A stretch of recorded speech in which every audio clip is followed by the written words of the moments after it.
जी नाज़रीन, आप देख रहे होंगे इतना खूबसूरत मंजर। आपको पौधे भी दिखा चुकी हूँ, या शायद हम इस रोड से पहले गुजरे थे, बट आपको दोबारा इस यहाँ से डाइव बस में बैठे हुए मैं थोड़ा ऊंचाई से दिखा रही हूँ इसे।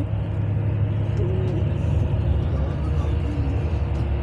आप अपनी कीमती आरा का ज़रूर इज़हार कीजिएगा कमेंट बॉक्स में। और अगर आपने अभी तक चैनल कारवा पॉइंट को सब्सक्राइब नहीं किया तो सब्सक्राइब करके बेल आइकन प्रेस कर दीजिए